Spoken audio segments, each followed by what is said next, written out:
प्यारे भैया बहनों, आज हम कक्षा 8वीं का हिंदी विषय का पाठ 2 पढ़ने जा रहे हैं। पाठ 2 आत्मविश्वास। आत्मविश्वास जो पाठ है वह निबंध विधा से लिया गया है। इसके जो लेखक हैं वो कन्हैयालाल मिश्र प्रभाकर हैं। आपने आत्मविश्वास पाठ हमारी पाठ्यपुस्तक में लिखा है। आत्मविश्वास पाठ का हम शाब्दिक अर्थ समझ लें। आत्म यानी स्वयं, विश्वास यानी अपने आप पर विश्वास, स्वयं पर विश्वास। इस आत्मविश्वास निबंध में निबंधकार ने हमें इन बातों से अवगत कराया है कि व्यक्ति का आत्मविश्वास ही जीवन में सफलता का प्रमुख आधार है। जिस व्यक्ति के पास आत्मविश्वास होता है वह जीवन में कभी भी असफल नहीं होता, और जो आत्मविश्वास के बल पर आगे नहीं बढ़ता उसे असफलता मिलती है। निबंधकार ने इस निबंध में कई ऐतिहासिक उदाहरण दिए हैं, कई ऐसे मनोवैज्ञानिक उदाहरण दिए हैं और कुछ ऐसे महापुरुषों के उदाहरण दिए हैं जिन्होंने आत्मविश्वास के बल पर अपने आप को कई परीक्षा की कसौटियों पर खरा उतारा है। तो इस पाठ में सबसे बड़ी बात है कि सफलता प्राप्त करने का एक ही मूल मंत्र होता है, वह होता है आत्मविश्वास। यदि आत्मविश्वास है तो व्यक्ति जीवन में सफलता प्राप्त कर सकता है। जीवन में कई प्रकार की चुनौतियों का सामना करना पड़ता है, कई प्रकार की कठिनाइयाँ आती हैं। पूरा जीवन हमारा एक संग्राम के समान है, लेकिन इस जीवन में सफलता प्राप्त करने के लिए व्यक्ति को सबसे बड़ी अपने जीवन की सफलता के लिए आत्मविश्वास होना जरूरी है। तो कन्हैयालाल मिश्र प्रभाकर ने हमें इस निबंध में कुछ ऐसे उदाहरण दिए हैं जिसके माध्यम से आप समझ पाओगे कि आत्मविश्वास का क्या अर्थ होता है। तो आपने धार्मिक ग्रंथों के अंदर एक नाम सुना होगा, बाली। बाली के बारे में आप सभी जानते हैं, और नहीं जानते हम पाठ के माध्यम से जान सकते हैं कि बाली से कौन लड़ सकता है। प्रश्न ये है कि बाली से कौन लड़ सकता है। ऐसा क्यों? क्योंकि बाली के बारे में यह बात चरितार्थ थी कि बाली के सामने आकर जो भी लड़ता था उसकी आधी ताकत बाली में आ जाती थी और वह सामने वाले को कमज़ोर कर देता था। जब यह बात सुग्रीव ने अपने भाई के बारे में राम से बताई तो बाली को यह वरदान प्राप्त था कि सामने वाले की आधी ताकत बाली को प्राप्त हो जाती थी और वह सामने वाले को परास्त कर सकता था। अब ऐसी स्थिति में जब बाली को यह वरदान प्राप्त था, ऐसा वरदान हम सभी को भी प्राप्त है, लेकिन हम क्या करते हैं, सामने वाले को अपने आप से अधिक शक्तिशाली समझ लेते हैं। ये हमारे जीवन की सबसे बड़ी विडंबना है कि हम सामने वाले को अपने आप से अधिक शक्तिशाली समझते हैं। और ऐसी स्थिति में क्या होता है, जब हम सामने वाले को अधिक शक्तिशाली समझ लेते हैं तो हमारा आत्मविश्वास कमज़ोर हो जाता है, और जब आत्मविश्वास कमज़ोर हो जाता है तो हम सामने वाले से परास्त हो जाते हैं।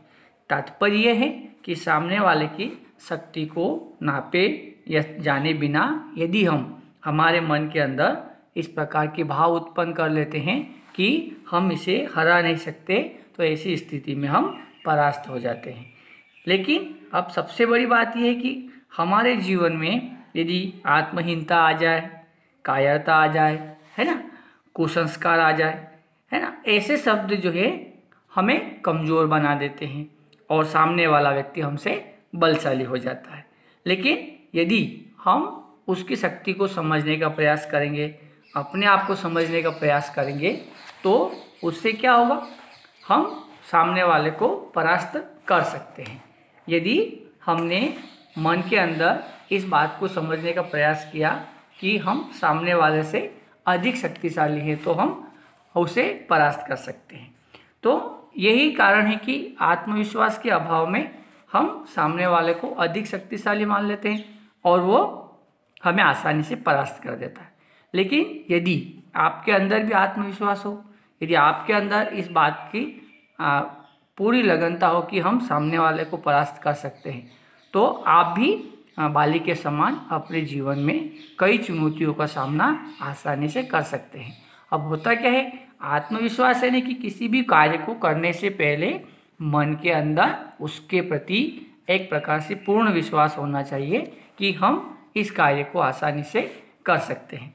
जब हम कार्य को आसानी से करते हैं तो कार्य हो जाता है। लेकिन आत्मविश्वास के जो सबसे बड़ा कहा जाए कि विरोधी है, तो वो क्या है, दुविधा। व्यक्ति दुविधा मतलब क्या, किसी कार्य को प्रारंभ करने के बाद यह कार्य होगा कि नहीं होगा, यह कार्य कठिन है क्या, यह कार्य सरल है क्या मैं इसे कर पाऊंगा, क्या मैं इसे नहीं कर पाऊंगा। ऐसे विचार जब मन के अंदर आ जाते हैं तो हमारा आत्मविश्वास कम हो जाता है और ये दुविधा हमारे एकाग्रता को नष्ट कर देती है। अब आत्मविश्वास जो आदमी की शक्ति है वह दुविधा उसे बांट देती है, वह आदमी को आधा इधर आधा उधर कर देती, अर्थात उसे निर्णय लेने की स्थिति में नहीं आने देती। तो सबसे पहले हमें किसी कार्य को करने से पहले क्या होना चाहिए, मन के अंदर आत्मविश्वास होना चाहिए कि मैं इस कार्य को आसानी से कर सकता हूँ। अब पाठ के अंदर एक उदाहरण दिया है, उदाहरण के माध्यम से एक व्यक्ति है ना, वह अपनी पत्नी के साथ जंगल में जाता है और वो एक पेड़ के नीचे बातें करते हैं। ठीक है, अब बैठे बैठे क्या होता है, उनकी पत्नी को थोड़ी नींद लग जाती है और वो व्यक्ति उपन्यास पढ़ने लगता है। फिर अचानक उसे ऐसा लगता है कि उसके सामने एक भेड़िया आ गया है। क्या लगा उसे, एक भेड़िया आ गया। और अब क्या हुआ, भेड़िए की आशंका से व्यक्ति दुविधा में पड़ गया और बिना देखे सोचे समझे वह वहाँ से अपनी पत्नी को छोड़कर भाग गया, यह सोचकर कि भेड़िया उसे खा जाएगा। फिर वो भागते भागते अपनी सहायता के लिए थोड़ा दूर जंगल में गया। उसे एक बंदूकधारी मिला और उसने उससे निवेदन किया कि आप मेरी पत्नी को बचा लीजिए, मेरी पत्नी को भेड़िया खा जाएगा। ठीक है, अब ये कैसे हुआ, आप बिना सोचे समझे आत्मविश्वास की कमी के कारण उसने उस दृश्य को नहीं देखा और आगे दूसरों की सहायता के लिए चला गया। लेकिन अब वापस क्या होता है, वह बंदूकधारी व्यक्ति वापस उसी स्थान पर आता है जहाँ पर कि वह पत्नी, जो व्यक्ति अपनी पत्नी के साथ वहाँ पर बैठा हुआ था। फिर वो बताता है, शिकारी पूछता है कि कहाँ है भेड़िया। शिकारी ने क्या पूछा, कहाँ है भेड़िया। तो उसने व्यक्ति ने बताया कांपते हुए, यह देखो सामने बैठा है, सामने खड़ा भेड़िया। ठीक है, वो ऐसा क्यों कहा उसने, वो उसके विश्वास की कमी के कारण। यदि उसे आत्मविश्वास होता तो पहले वह उसे देखता। फिर क्या हुआ, शिकारी उस दृश्य को देखकर जोर जोर से हंसने लगा। उसने कहा, आप जो बता रहे हो कि यह भेड़िया है, यह तो एक कुत्ता है जो बेचारा यहाँ पर आपके द्वारा खाए हुए जो अल्पाहार था उसमें से पूरियाँ खा रहा है। ठीक है, अब ये बात छोटी सी है लेकिन बात का अर्थ क्या है कि पहले किसी भी बात को समझना जरूरी है। बिना सोचे समझे यदि कोई निर्णय लेते हैं तो उसका परिणाम अच्छा नहीं निकलता। ठीक है, अब इसका उदाहरण क्यों दिया गया, निबंधकार का उदाहरण देने के पीछे उद्देश्य ये है कि हम पहले किसी बात को सोचे समझे और पूरी बात समझने के पश्चात ही किसी बात का निर्णय लें। ठीक है, अब इसी प्रकार से एक उदाहरण निबंधकार ने फिर दिया है। अब निबंधकार कहता है कि जो महाभारत युद्ध हुआ, महाभारत में श्री कृष्ण ने सर्वोत्तम काम क्या किया। महाभारत आप जानते ही हो कि कौरवों और पांडवों के बीच युद्ध हुआ था और जब पांडव लोग कौरवों से युद्ध नहीं करना चाहते थे, उनमें आत्मविश्वास का अभाव हो सकता है या अपने परिवार को सामने देखकर उनके मन के अंदर कई प्रकार के विचार उत्पन्न हो गए कि हम युद्ध करेंगे तो क्या होगा, हम मारे जाएंगे तो क्या होगा, हमारे परिवार के लोग मारे जाएंगे तो क्या होगा। इन सब बातों का असमंजस, हमने कहा था ना, दुविधा सबसे बड़ी कमजोरी होती है, आत्मविश्वास की दुश्मन होती है।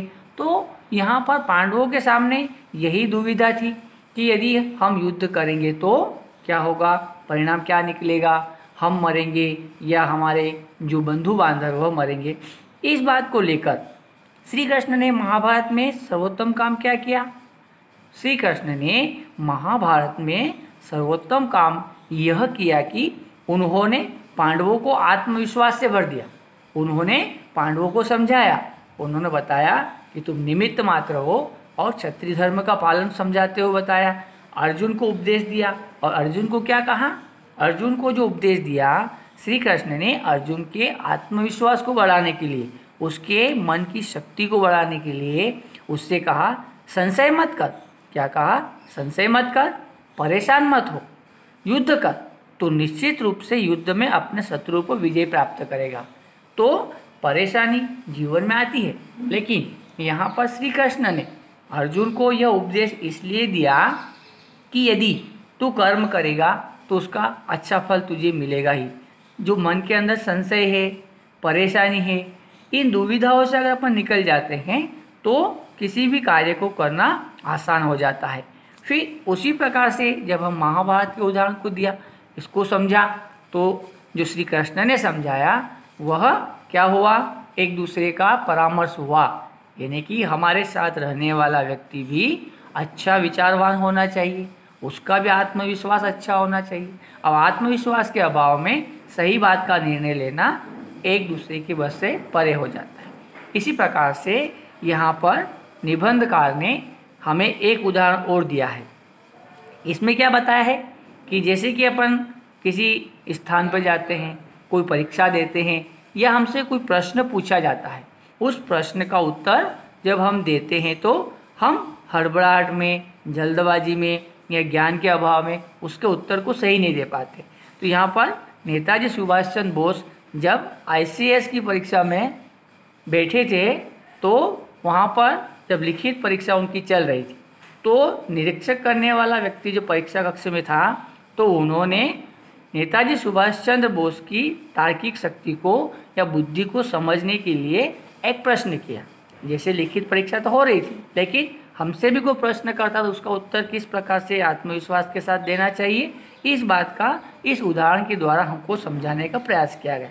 तो उस परीक्षक ने क्या किया, उसने सुभाष चंद्र बोस से एक जो पंखा हाल में लगा हुआ था वह चल रहा था, उससे को इशारा करते हुए सुभाष चंद्र बोस से पूछा कि क्या तुम इस पंखे की पंखुड़ियों को गिन सकते हो। कल्पना करें पंखा चल रहा है, चलते हुए पंखे की पंखुड़ियाँ हम एक स्थान पर सही देख नहीं पाते। तो अब प्रश्न छोटा सा है, परीक्षक ने प्रश्न क्या पूछा कि क्या तुम इस पंखे की पंखुड़ियों को गिन सकते हो। तो सुभाष चंद्र बोस ने बिना संकोच किए, बिना अपने मन के अंदर संकोच किए क्या किया, उस पंखे के बटन को बंद कर दिया।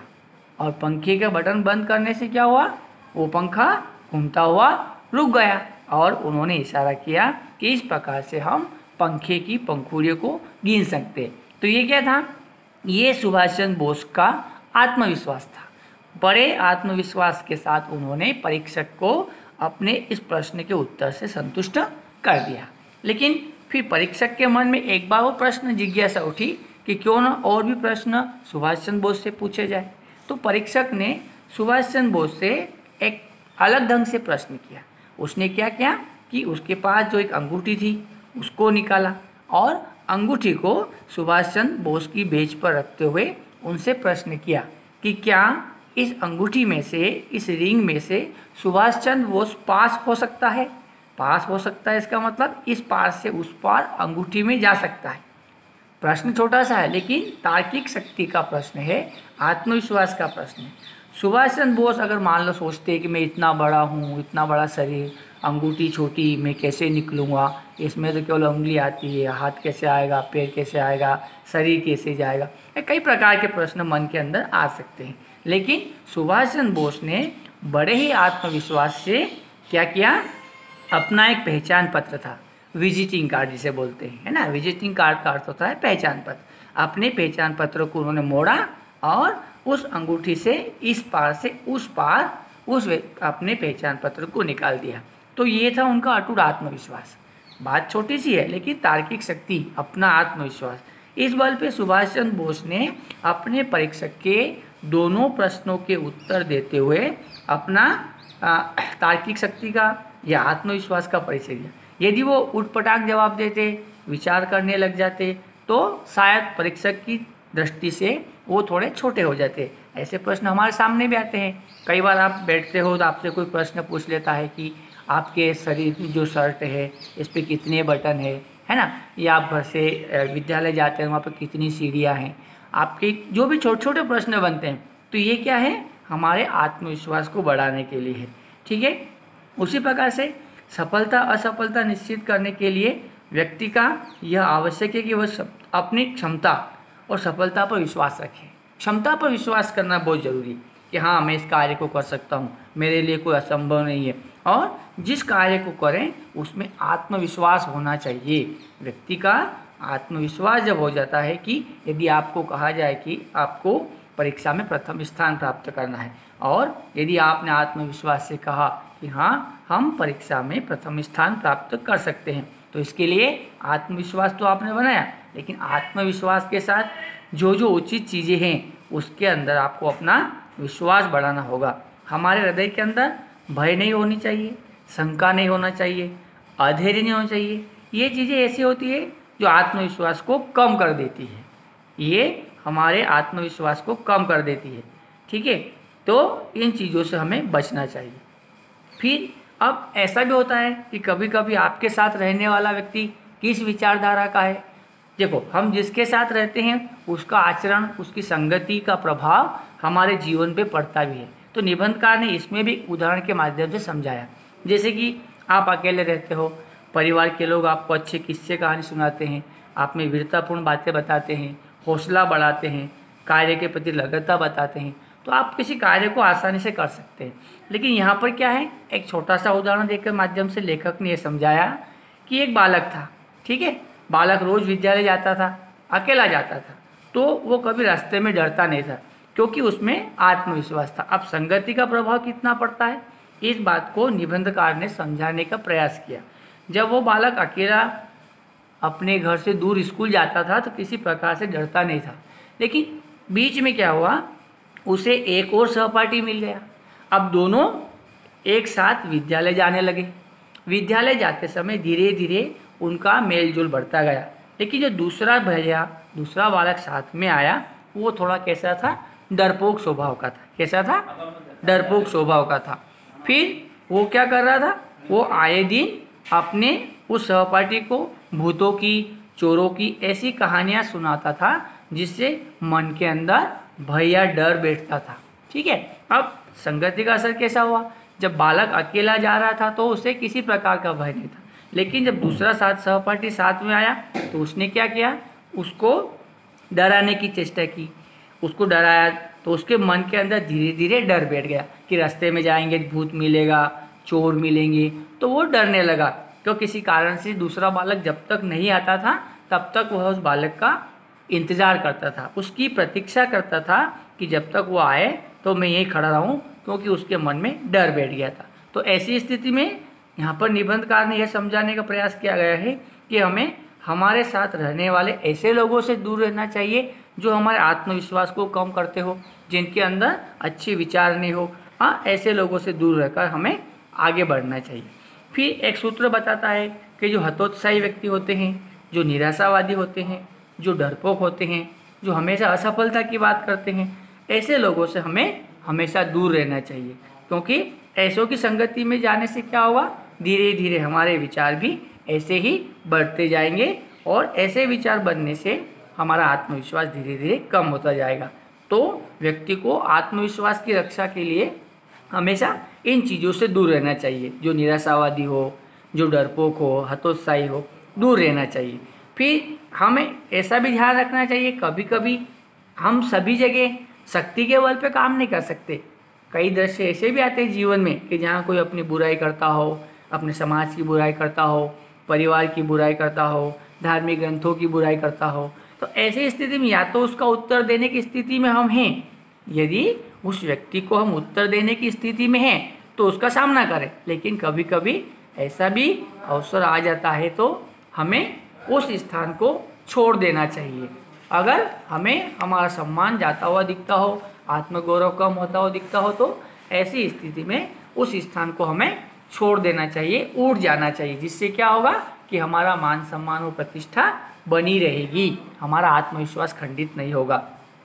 तो अब सबसे बड़ी बात ये जीवन में कि हमेशा अच्छा सोचना चाहिए, सुविचार होना चाहिए, हमारा मन हमेशा कार्य के प्रति सफलता की ओर होना चाहिए। यदि हम मन में विश्वास करते हैं कि मैं इस कार्य को सफलतापूर्वक कर सकता हूँ, मुझे जो कार्य दिया गया है वह मेरे लिए कठिन नहीं है। कोई भी कार्य कठिन नहीं होता। आप कई लोगों ने यह बताया गया है कि असफलता यह सिद्ध करती है कि सफलता का प्रयास पूरे मन से नहीं किया गया। यदि हम अनुभव यह कर लें कि यह कार्य मेरे लिए अच्छा है, मैं इस कार्य को अवश्य कर सकता हूँ, तो हम आसानी से कर सकते हैं।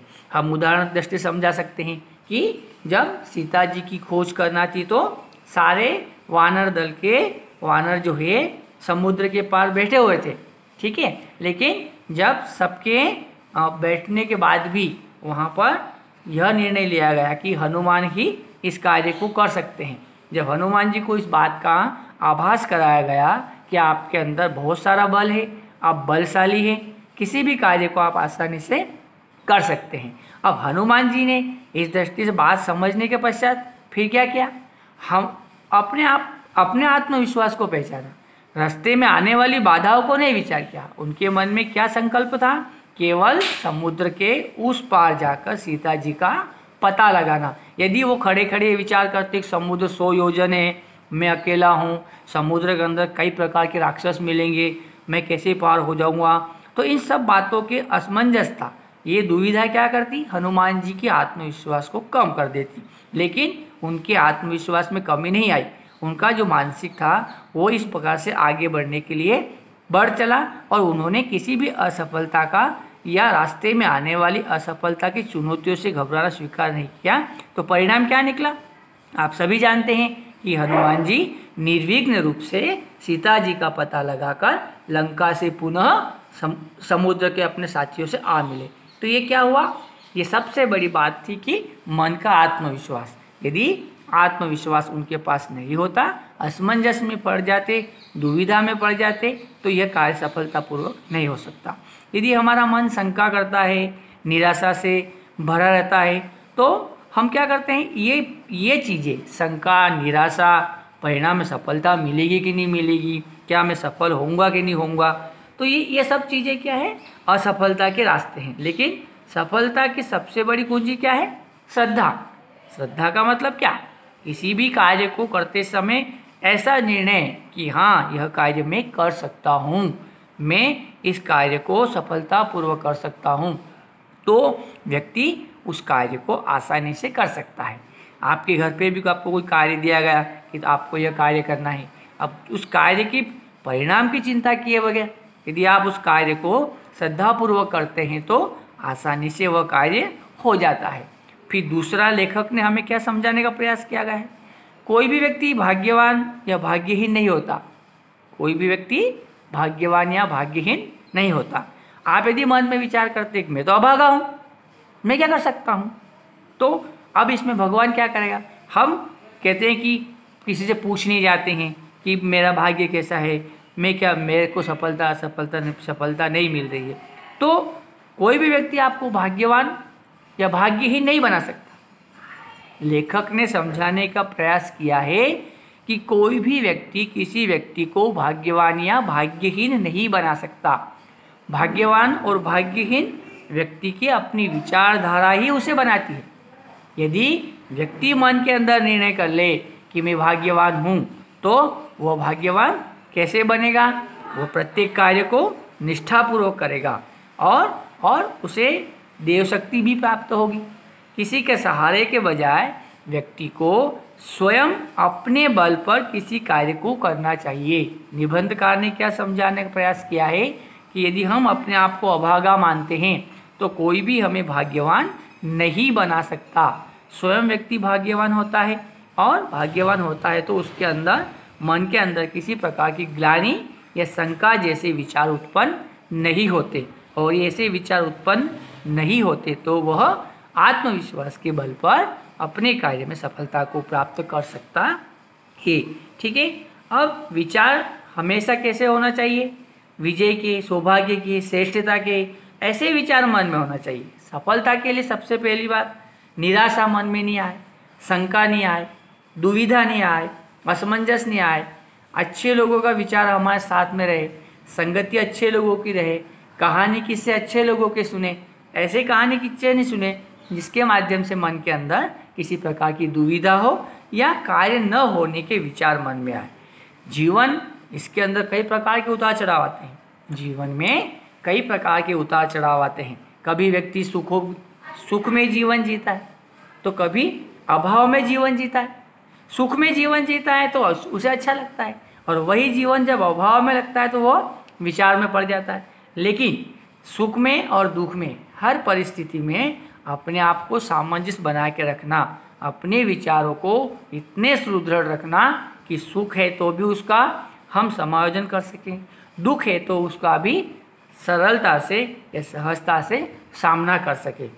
लेकिन कुछ लोग ऐसे होते हैं कि जानबूझ के जो दुखों का पहाड़ है उसके आसपास अपनी कुर्सियां बिठा देते हैं और बैठे बैठे दूसरे के ऊपर आरोप लगाते हैं। लेकिन ऐसा करने से क्या होता है कि सफलता नहीं मिलती। जीवन की परिस्थितियों का सामना व्यक्ति को हमेशा अपने आत्मविश्वास के बल पर करना चाहिए। ठीक है। अब निबंधकार ने अंतिम पंक्ति के माध्यम से एक बहुत बड़ी ऐसी बात बताई है कि यहाँ पर जन्म से अंधी और बहरी, जन्म से कैसी है वो? अंधी और बहरी, एक लेखिका जो विश्वविख्यात में प्रसिद्ध हुई थी। अंधी और बहरी होने के बाद भी उसके विचार को लोगों ने सुना, बहुत बड़ी विचारक बनी। तो उसने एक सूक्ति लिखी है। उसने क्या बताया कि सुख का एक द्वार बंद होने पर तुरंत दूसरा द्वार खुल जाता है। सुख का एक द्वार बंद होने पर तुरंत दूसरा द्वार खुल जाता है। जीवन में कोई सुख का द्वार होता है, या हम जिस रास्ते पर चलते हैं वहाँ सुख होता है, लेकिन किसी प्रकार से, किसी कारण से वह सुख या वह रास्ता जहाँ हम सफलता प्राप्त कर रहे हैं बंद हो जाता है। तो फिर हम क्या करते हैं? जो दूसरा द्वार खुल जाता है, ऐसा नहीं है। व्यक्ति के जीवन में जब परिवर्तन आता है तो एक बार से दूसरे स्थान पर जाने के लिए उसे संघर्षरत रहना पड़ता है। जब कोई द्वार हमारे लिए बंद हो जाता है, हम कोई कार्य करते हैं, वहाँ बाधाएं उत्पन्न हो जाती है, फिर इसी स्थिति में दूसरा द्वार फिर खुल जाता है। लेकिन क्या होता है, कई बार हम उस बंद द्वार की ओर देखते रहते हैं।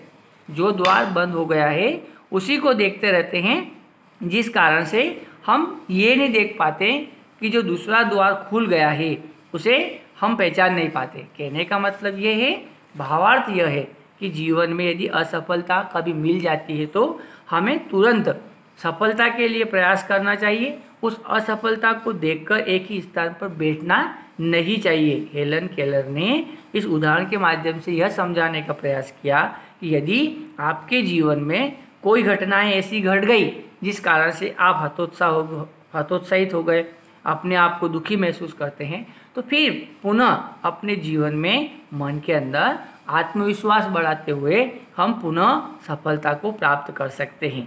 ठीक है। जीवन संग्राम में या युद्ध में जो परेशानियों से, खंदक खाइयों से डर जाते हैं, जैसे कि किसी चीज़ को देखकर मन के अंदर शंका उत्पन्न हो जाती है कि हम सफल होंगे या नहीं होंगे, तो ऐसे लोग सफल नहीं होते। युद्ध में विजय उन्हीं को मिलती है जो सारी परेशानियों का सामना करते हुए आगे बढ़ते जाते हैं, और जो डर जाते हैं उन्हें असफलता मिलती है। इसलिए व्यक्ति को अपनी संपूर्ण शक्ति को तोलना चाहिए। संपूर्ण शक्ति को तोलकर प्रत्येक समस्या को समझने का प्रयास करना चाहिए, और जो खतरों से खेलते हैं जीवन में सफलता उसी को मिलती है। तो इस निबंध में कन्हैयालाल मिश्र प्रभाकर ने अनेक उदाहरणों के माध्यम से हमें यह समझाने का प्रयास किया कि जिस व्यक्ति के जीवन में आत्मविश्वास होता है वह जीवन में सफल हो जाता है। कई महापुरुषों के उदाहरण के माध्यम से समझाने का प्रयास किया गया। सुभाष चंद्र बोस की तार्किक शक्ति का उदाहरण हमें दिया गया, बाली का उदाहरण दिया गया, जंगल में बैठे हुए उस व्यक्ति का उदाहरण दिया गया जो आत्मविश्वास के अभाव में उसने क्या किया था, एक कुत्ते को भी भेड़िया समझ लिया और अपनी सोई पत्नी को छोड़कर चला गया। एक बालक का उदाहरण दिया गया कि बालक अकेला जाता था तो किसी प्रकार का मन के अंदर डर नहीं था, लेकिन दूसरे बालक के सानिध्य में आने से उसके मन के अंदर भी भय उत्पन्न हो गया। तो आत्मविश्वास जीवन में सबसे अति आवश्यक है। और जो शंका है, संदेह है, जो बातें जो जीवन में हमको असफलता दिखाती है, उनसे दूर रहना निबंधकार के जो निबंध लिखने का प्रमुख उद्देश्य है। आत्मविश्वास के बल पर व्यक्ति जीवन में सब कुछ कर सकता है। इस पाठ में हमें यह समझाने का प्रयास किया गया कि आत्मविश्वास के द्वारा हम सफलता को प्राप्त कर सकते हैं। कुछ शब्दार्थ भी इसके अंदर है, जैसे दुर्भाग्य दिया है। दुर्भाग्य का मतलब बुरा भाग्य है, सुगमता ने आसानी, आत्महीनता ने मन की गलत भावना, दुविधा न असमंजस, एकाग्रता तल्लीनता, यथापूर्वक यानी पहले की तरह, क्षमता यानी हमारी योग्यता है ना, अविचलन स्थिर, विश्वविख्यात यानी विश्व में प्रसिद्ध। तो ऐसे शब्दार्थ भी पाठ के पीछे आए हैं, आप इनको समझेंगे और शब्दकोश के अंदर ढूंढ के इन शब्दार्थों के अर्थ याद करेंगे।